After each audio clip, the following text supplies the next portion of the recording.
welcome to the Grace Hour Show, a Christian program that takes a dive into our daily challenges and helps us learn our faith in a practical way. My name is Liz Robbins, and I'm joined today by my co-host, Pastor Roger Robbins, who happens to be married to me. Let's go. And today we've got a great topic. The title of today's episode specifically is Work a Curse? And all week we're going to be talking about work in various ways, different angles to look at it.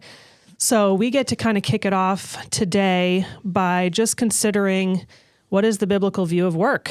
Is it a curse? I think a lot of people, when they think about work on this Monday morning, on this fine Monday morning, maybe they don't have a lot of joy in their hearts. So we just want to kick this idea around a little bit, look at it through the Bible, kind of start off with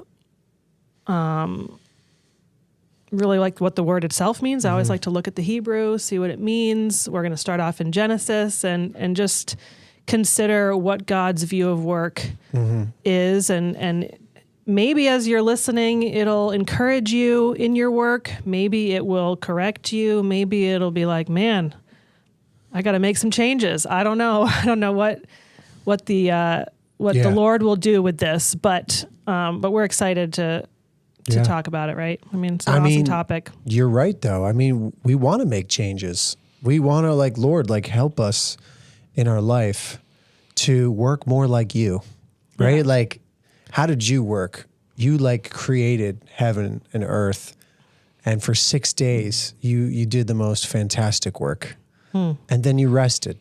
Yeah. I want to be like you, Lord. Help me to be a part of your Father's business. Jesus said, I'm about my Father's business. Give us your will and show us what you're working on. We see the Master working sometimes. We can see God working.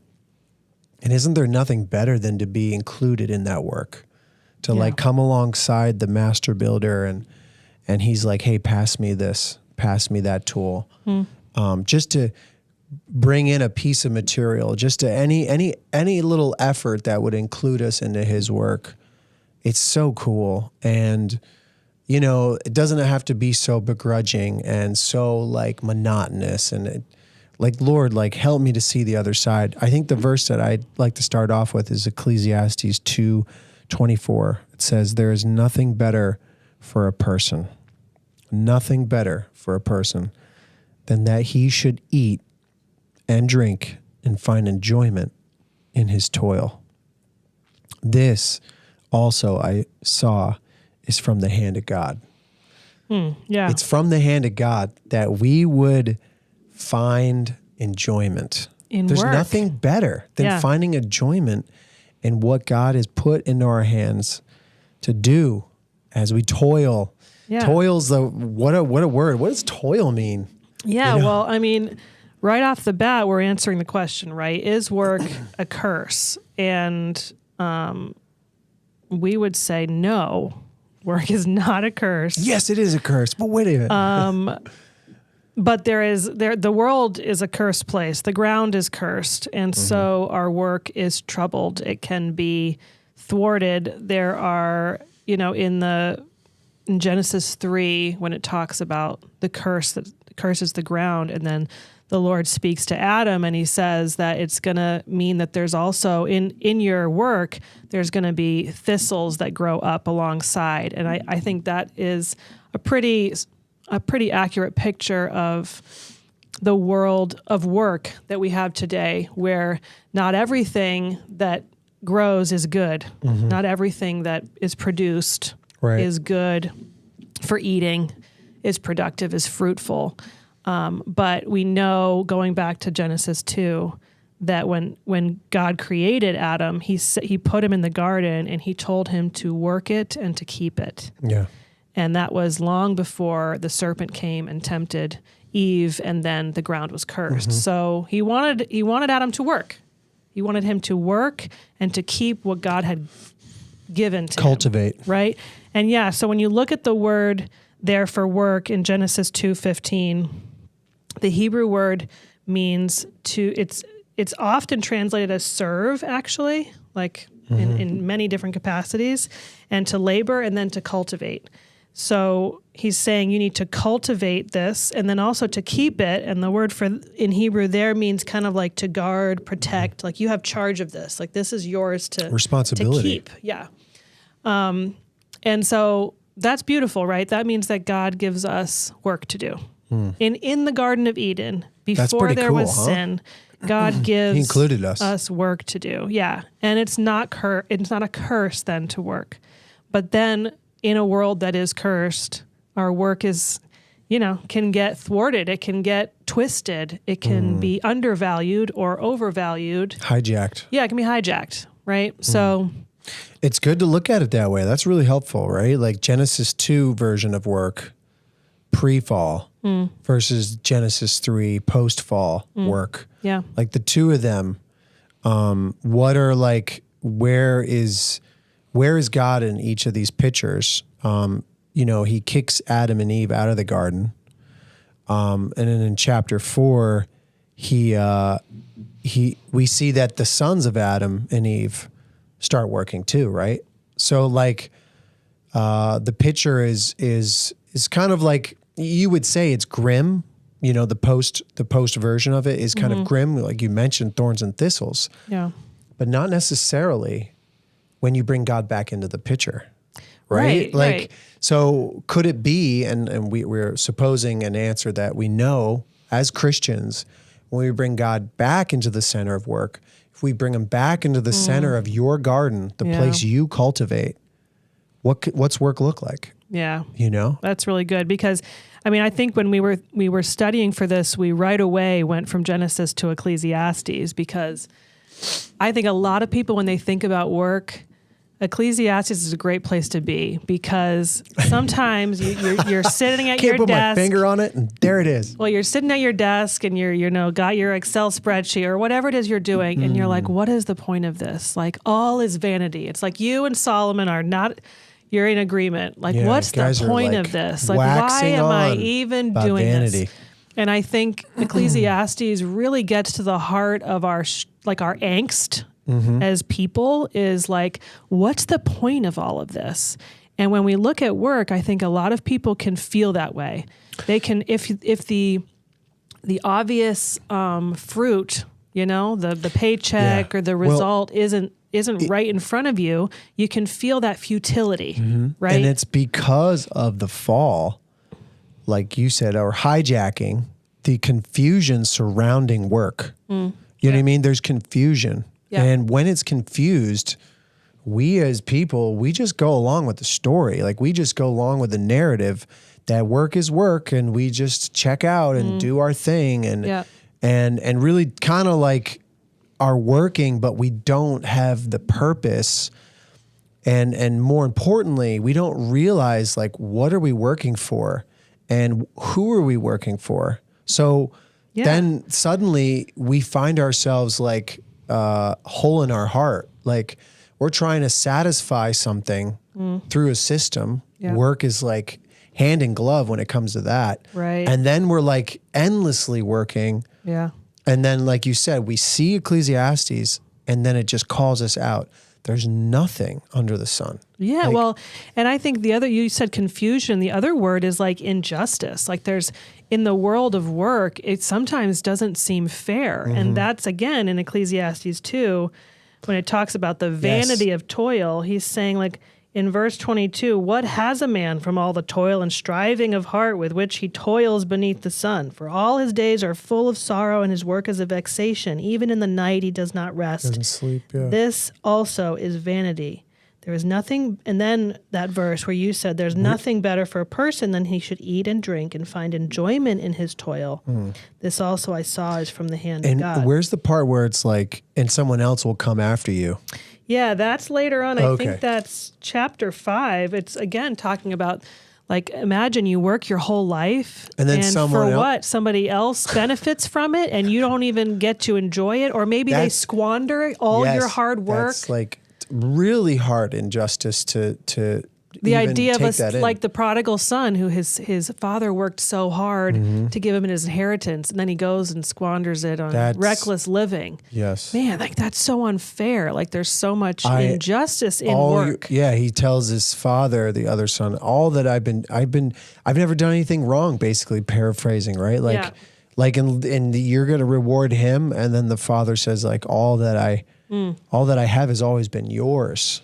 And I think that's the moment of the pre-fall work, is that because of Christ, we can enter into the pre-fall, or we would call it rest work, right? So maybe we can kind of like categorize that today a little bit for a minute. Like the whole like, okay, work is not a curse. Can it be a blessing?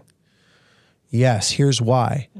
Because with Christ, like there's freedom, there's liberty, right? So it starts with Christ. And I think a core verse that helps me understand this is John 6. I've mentioned it a couple times throughout like my week this past week. And it's verse 27. He says, do not work. He's speaking to a group of people on the other side of Galilee, and people that were following him for the food. He says, do not work for the food that perishes, but for the food that endures to eternal life, which the Son of Man will give to you. So there's a different type of work that is given to you. Yeah. That's the work you want to go and find, the work that God gives you. And that's what we see in Genesis 2, was that God created Adam and Eve, and he created the garden, he created the animals, and he gave Adam work to do. Now, to clarify, when you say the work that God's given you to do, we're not just talking about ministry. We're not talking about the missions or evangelism or serving in church. He gave you work, he like gave toil. You an 8 to 5, an 8 to 4. Yeah, you know or if you're a mom, a 24/7. Yeah. He gave you work with dishes to do. And diapers and duty. And I think another verse I thought was really, really awesome about Ecclesiastes is in chapter 4. He says, verse 4, I saw that all toil and all skill in work comes from a man's envy of his neighbor. This also is vanity and a striving after wind. And then verse 6, it says, better is a handful of quietness than 2 hands full of toil and striving after wind. So when you were talking about kind of categorizing, this is in that the other side of toil and work, which is fueled by the anti-God of the world, right? Envy. So now I'm greedy. I'm ambitious for somebody else's belonging. So I'm going to work harder. I'm going to work harder, right? Fruits of the flesh. So I think that's a important thing when we talk about work. We're not talking about the actual work itself, like you mentioned, dishes or putting numbers into an Excel spreadsheet or manual labor or whatever it would be. The type of work varies across time and cultures and location and age and all those things. But the motivation, the heart of a person, as always, is God's main focus. And that's where that rest, Jesus says, come unto me, all you who are burdened and heavy laden. Like then you're feeling a work is heavy and I'll give you rest. Right. And that's where we get to live. Even in our hard work, even with the sweat on our brow, we have a rest in our hearts. And the way my dad put it when we were bouncing ideas off of him the other night was that all of our good works should be rest motivated. Rest motivated work. Rest motivated work. So the source of our energy, the source of our purpose and our vision and our desire to wake up in the morning is sourced in Christ. Right. So there's a rest. Right, because the first verse we read in Ecclesiastes 2 is that there's no better thing that God wants from us that we would find pleasure and enjoyment in our work. Yeah. So that means that there has to be a rest prior to the work. Yeah. Or pre-work, right? Like I have to, like Romans 4, like think about our salvation, right? To the one who works, like, how does it go? Romans 4, 3 and 4, it says, now to the one who works, his wages are not counted as a gift, but as his due. Okay, so it's only counted as due. What you merit, like what you do will merit something. But now, and to the one who does not work, but believes in him who justifies the ungodly, his faith is counted as righteousness. This is a different economy. That's good. We got to go back to the beginning, and then we see it here again through the person of Christ. Yeah. Like the writer of Romans is reminding us, how did this all start? To the one who works, he gets his due, but it's never going to be good enough because everything under the sun is vanity. So whatever you get is going to be vanity for your work, right? Yeah. Let's put that aside and let's do it in another equation. Let's start with rest or receiving, right? Doing nothing. Don't do work. Like it sounds like shivers down my spine. Like, what do you mean don't do work? I always have to work. I'm like a guy who always got to work. Don't work, but receive. Don't work, but believe. Yeah. So the principle is like rest to work. That makes for good work. Yeah. You know what I mean? Like it makes for good work. That's makes for good work. And that can be the motivator in which we can work really well. Yeah. Yeah, because again, we have to acknowledge that like the world's value system, and I like that's why you said it, different economy. Like the world's economy is broken. Like it's cursed. Yeah, and that's right. So like the value of work isn't always accurately assessed by the world, right? Like the dollar value given to different work. It's from a deficit. It's messed up. It's from a deficit. Like if you think, okay, like a guy who's like a lawyer who's helping one corporation like take over another corporation, and he gets paid like, thousands and thousands of dollars for a small amount of work that does what? For who? Right? And then you think about like a teacher who's like pouring her heart and soul into the future hearts and minds and loving them selflessly and giving, extra hours and not getting paid the same amount as that lawyer. Okay. Just one example of just like the world system and how it values work can't be ours because it's so broken. And if we go according to the world, then we will chase after money. We will become greedy and envious and dissatisfied and discontent. And that's not what God's called us to. Yes. He's called us to rest. Like Paul said, that in whatever state I am in, I have learned to be content, like we don't have a discontentment that fuels our work. Yeah. I think that's really important because again, as a woman who's spent a lot of my working years working at home, doing the work of being a mother, I had to have this reckoning about work and value. And there's a difference between jobs and work. You mean like paycheck versus well, they're not always the work. same. Sometimes there's work in jobs, but there's a lot of work that someone wouldn't call a job. Yes. And I think if you haven't had this reckoning and realize like that the things that you do with your time unto the Lord, that is good work, whether or not the world says it's good work. Right. Because the rest type of work that you're describing, that you kind of learned through motherhood, like what did it come with? It came with like worship, like remembering, with like thanksgiving. Yeah. Like these are not fruits of the flesh, right? These are fruits of the spirit. Yeah. Like imagine Adam as he's cultivating the land in Genesis 2, like he's just like blown away. He's amazed. He's thanking God. He's filled with joy. And his work must be like of another world. Like, who is this guy cultivating this garden? And when a mom gets a hold of that, as she cultivates the child and cultivates the family and cultivate the home, like you can see the difference between like, okay, now throw in these other, from another spirit or from another heart, right? The flesh. Yeah. And it's like begrudging. It's jealous. Yep. It's angry, and it's frustrated, impatient. So one, like, I think it's great to catch ourselves, and I think we do, and this is part of our maturity. Like when we're working, can we discern it?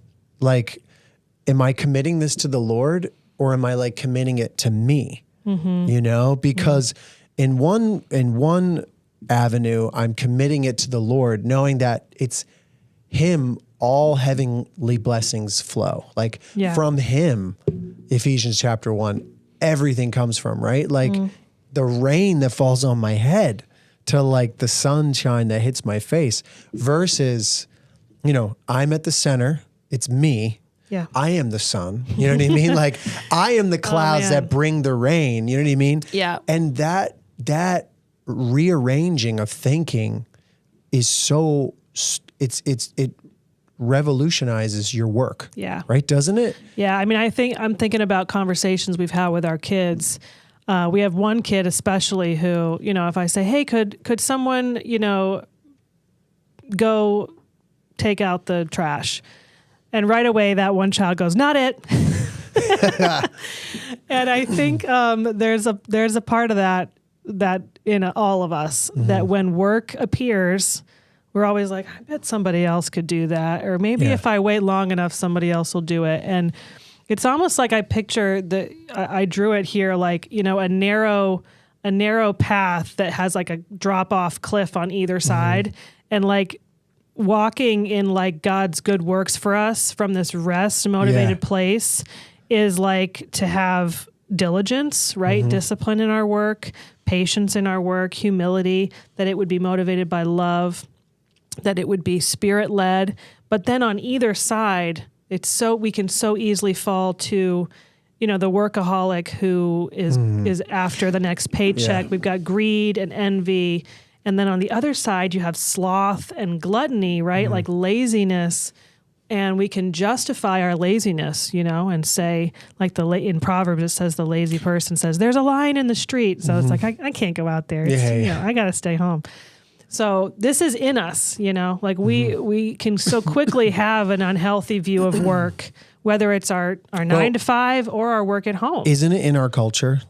Like, let's just talk about that for sure. I mean, I think every culture's got probably a slight different bend on work, and it's all a little we're all broken. Like, it's all not it. We're all saying not it, right? Like, or I have to do everything, right? Do the most. The Mary Martha situation, right? It's two-sided. Like that's why I like that picture. You could fall off either edge. One is not it. I'm not going to do it. If I sit around long enough, somebody else will do it. And the other one is feeling this pressure, like that, the person who's heavy laden and burdened, that like I have to work to achieve, earn my status in society. My identity is in my success, right? So it's like both of those are. We were recently discussing this, right, with our family, like that you come into New York as an immigrant 150 years ago or 100 years ago, and you saw the Statue of Liberty. And it was like freedom, arms open wide. Come on in and, settle and grow and prosper. And now, like, I think we've heard the saying, like, on one side, we have the Statue of Liberty, but really what we need is on the other side of America, we need a statue of responsibility. Like, the reality is like, we've had so much of a blessing.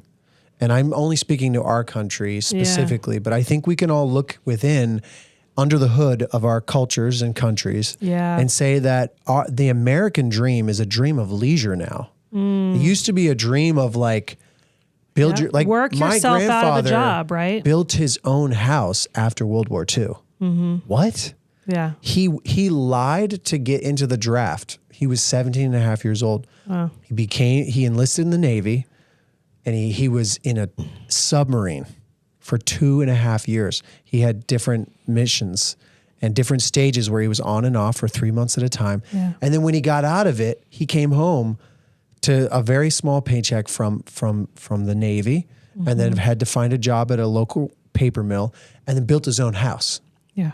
And prospered. Yep. To us now, we're just borrowing out of our ears. Yeah. You know what I mean? Like everything's Well, about working to retire. Yeah. Like that was That's a never really the good goal. point. So we have to be aware that we can get caught up in our cultures in thinking and patterns. Like, what do you think about leisure, Very idleness? good. Yeah. Like, we got to be. Well, I think that's so true because if you study through history, I remember thinking about that. We read a book about the Vikings when we were homeschooling the kids and how much of their time was just spent preparing for winter. Like they were just trying to survive. Like they worked all through those beautiful summer months out up in Scandinavia, just getting ready to survive winter. Everything that they did, every waking moment was preparing food, raising livestock, all the things. Wow. The point is now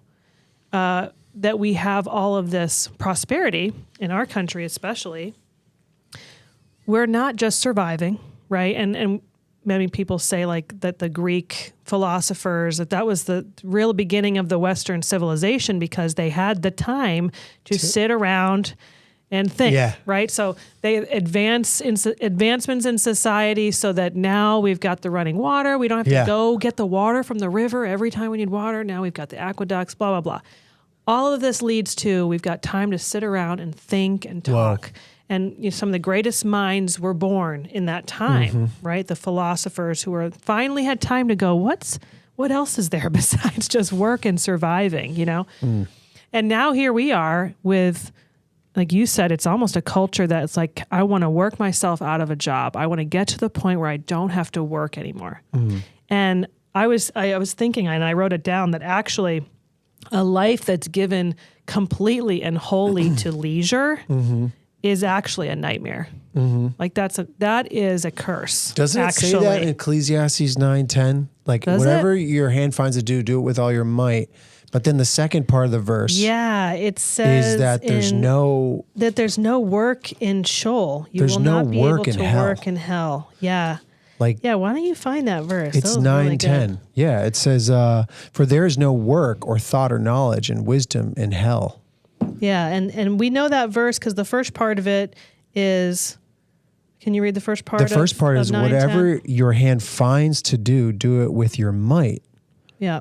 That's the first part. That's the part I remember from that verse. The second part, to your point, which is like really like this is the devil. I think this is like the point is it's the devil's programming. Yeah. To like think that we're working ourselves into leisure and that's kind of like heaven. Yeah. Do you know what I mean? Like take that, Lord, because you disciplined us and kicked us out of the garden. Yeah. We're gonna work ourselves out of a job. Yep. And everything's gonna grow and everything. But then like with Jonah, like the Lord brings the plant to give him some shade and he takes it away in a second. Just to show him like it's me. It's not you. Yeah. And really like I think that the picture of it is like hell isn't going to be a place where God's going to like throw us into like manual labor. Right. There won't be any work there. Yeah. And that's the true suffering. There will be no purpose. There will be no. And so where we're trying to go through leisure, the pursuit of leisure is not a heaven, but it's actually like not good for us. Yes. It can be a type of hell, so to speak. Yeah. Like be weary. Yeah. You know what I mean? Idleness, right? Which says in 1 Thessalonians chapter 3, where it talks about, I think, and this is where the verse a lot of people point to when they talk about the Protestant work ethic, when they came over to America and they said, if you don't work, you don't eat. And that comes from this verse in 2 Thessalonians 3. And what this is addressing is not that, if you have to be able-bodied to work. So this is not saying that those people who were old or infirm or sick, that they weren't feeding them. Of course not. But they were saying that idleness was unacceptable. Like we cannot just be idle and expect someone else to work for me, but that I must work quietly and with contentment and earn my own living. And that's amazing because it means that when we're in a let's say a family, like a family and then a neighborhood and then a community and in a society, and we are working from a place of love, then we will be fruitful. Yeah. And that benefits you and it benefits me, because idleness certainly doesn't benefit you, my neighbor, or my child, or my coworker. And it doesn't benefit me either. But that's the lie, right? I think there's a lie that like we want to get out of work. And that's another thing we've talked to our kids about when they want to avoid their household chores or their homework, or just generally being a productive part of the family, is to remind them that work is love. It isn't always. Work can be greed, it can be discontentment, it can be other things, but it should be love. And when I serve, because the word for work here in Hebrew is often is translated as serve, actually. Who are you serving? There's a giving of our time, giving of our energy. Am I always getting a paycheck for it? No.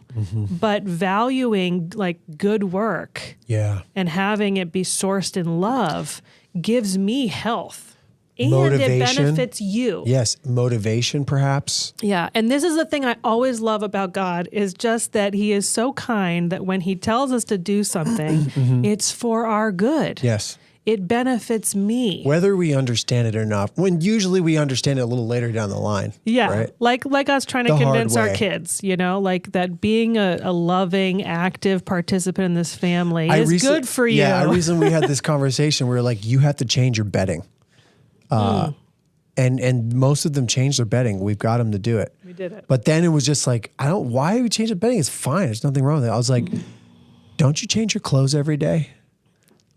And she was just... You just got to walk them through it. They walk it through. It was like, oh my gosh, yeah, the bedding needs to be changed too. And me, the microbiologist, I'm like, trust me, you don't want to see a close-up of a dust Let's get a mite. magnifying glass on that fitted sheet.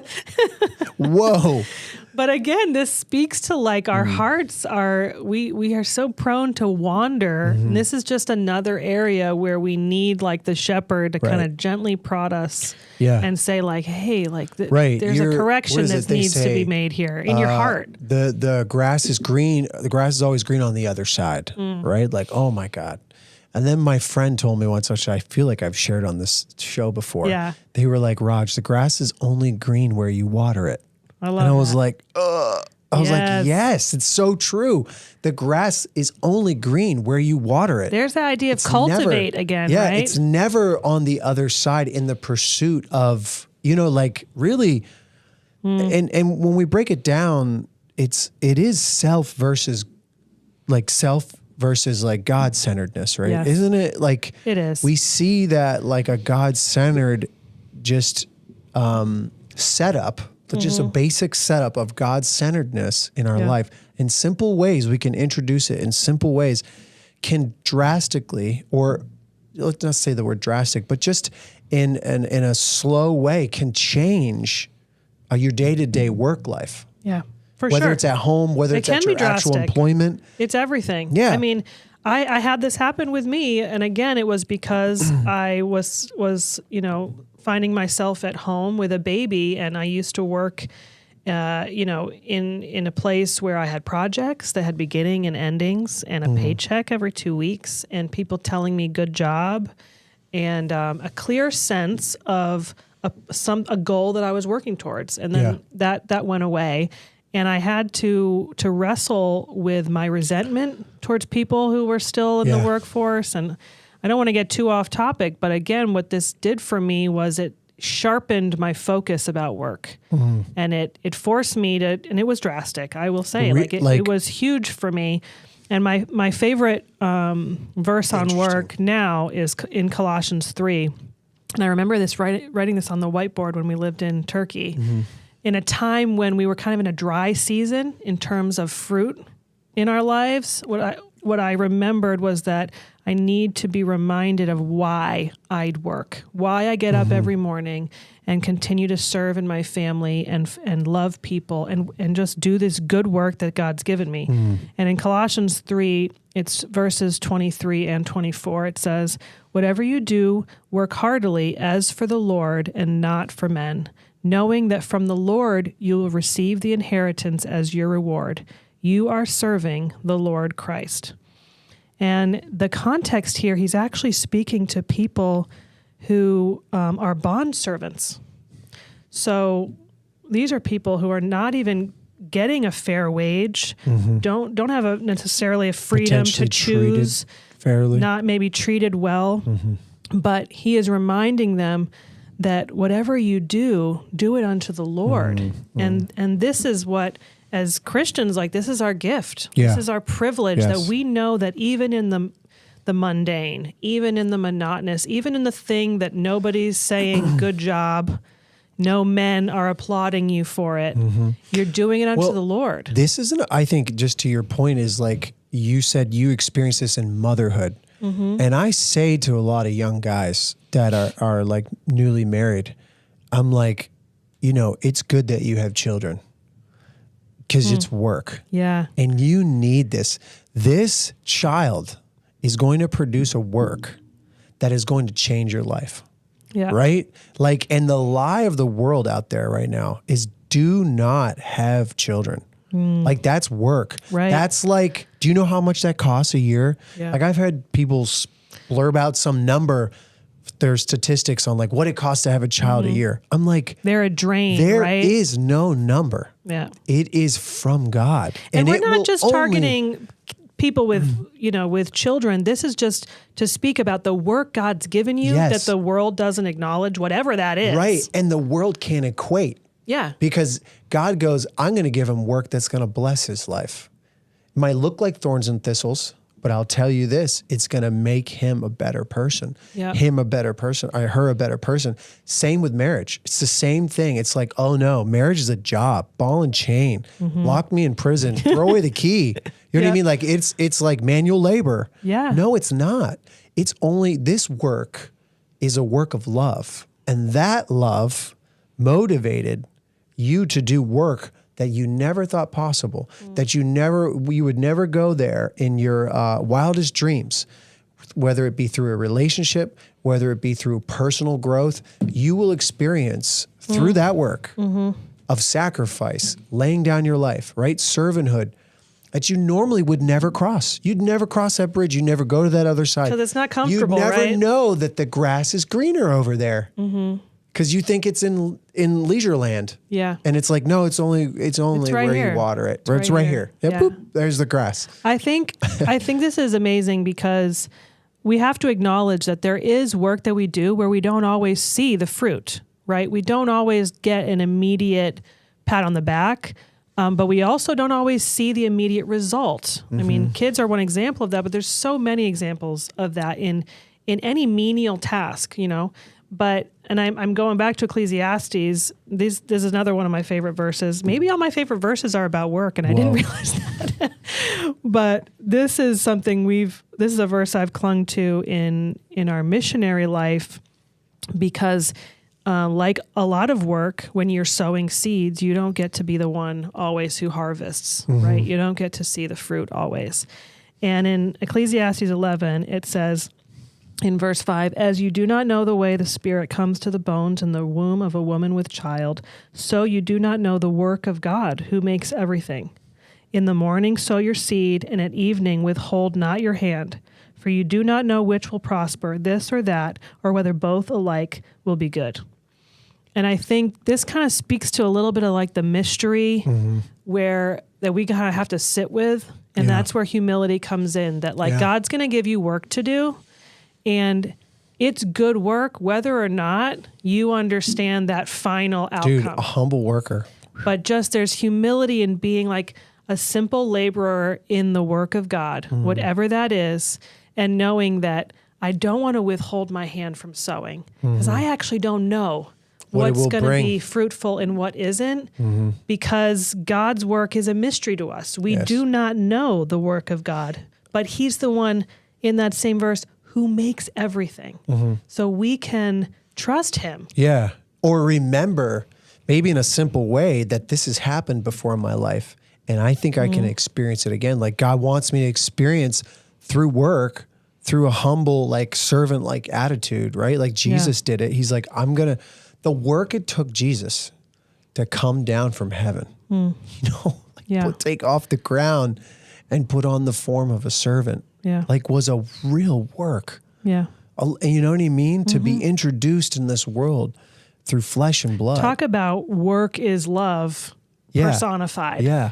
Like what Christ did, it was so proactive. It was so painful. There was so much suffering and oppression and opposition to his work, but it was so firmly and securely sourced in his love that he was never insecure about the purpose of that work. And, Spurgeon said, I wrote this down, he said that the best and the wisest thing in the world is to work as if it all depended on you, and then trust in God knowing that it all depends upon him.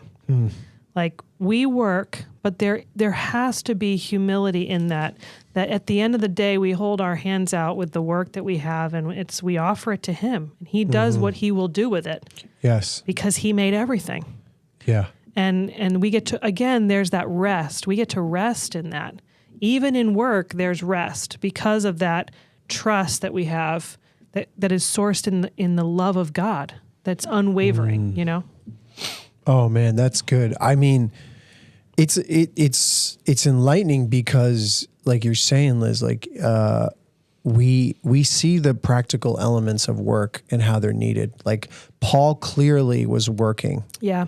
In Acts 18 with Aquila and Priscilla, like he found people to work with. He tried not to be a burden on people financially. And he took the time off and he worked with them. They were tent makers. And we also see he commanded the Thessalonians to work with their hands, 1 Thessalonians 4. And that was his way of ministering. If you look at Acts 18, I think it's verse 4 or 5, he's working with Aquila and Priscilla, but then he's and then the next day he's speaking in the synagogue. Those two can be tied together. And I think that's another little wrinkle in this, maybe we can close with, is if work and your faith are separated. Yeah. Then you got a problem. You got some work to do. You got some work to do, right? Yeah. But if faith is the foundation and the core, then and layered in is work on many levels, no matter your age or where you're at in life, it can be a blessing. Yeah. But if it is compartmentalized, if it's separated and put into two categories, and I think they're going to hear a lot about that this week. Yeah.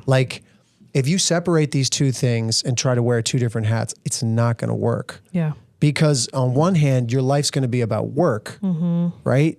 And really it should be your life is Christ. Yeah. You know what I mean? And work is following. So it's one's the Lord's driving this vehicle of mine, this life of mine, and has included work. Versus I have work and it's driving this car. And then we can see the natural outworkings of the secondary one being work's my life, Christ is second. And then I think that's just one of the keys that I would leave with everyone is having that right order as we talked about. Yeah. Right? Start with no work. It's start with rest. Start with how it began, like you said. Start with you've got nothing to prove. Work is not about earning an identity or a place, right? Yeah. And then from there, you can find enjoyment in your toil. Yeah. Because God's given you work, right? Yeah. In anything. And make adjustments as needed, right? Sure. If ambition and greed is driving you to work, you need to sit before God in humility and ask him to correct that. And then question, who are you working for? Who's your boss at the end of the day? Right? Am I working for the Lord or am I working for men? Like you said in Colossians 3. Colossians 3. And then I think we serve Christ. And then I was just thinking lastly, I was find other Christians to work with. Like Paul did. It's fun to work with Christians. In whatever avenue or way. It could be free work, serving, volunteering. That can restructure and help you rethink your professional work game, so to speak. You know what I mean? If you're well, how does it all play out and work? Why don't you go and volunteer? Serve. do what Christ did, right? Let this mind be in you, which was also in Christ in Philippians 2. So like find those. I think those are a couple little keys, and rest and remember first. So. Yeah, I think it's ultimately that God wants us to be cultivating things, and our work is good work when it's cultivating all these beautiful things in our lives, practically and spiritually. So work is not a curse. It's not a curse. Come on. All right, Let's take it back. I guess that's all the time we have for today, but thank you for joining us, and don't forget to subscribe so you don't miss any shows, YouTube, Apple Podcasts, Spotify, wherever you listen and watch, and be sure to tune in tomorrow as we keep talking about this. Yes, God bless you, all you workers out there. Let's go.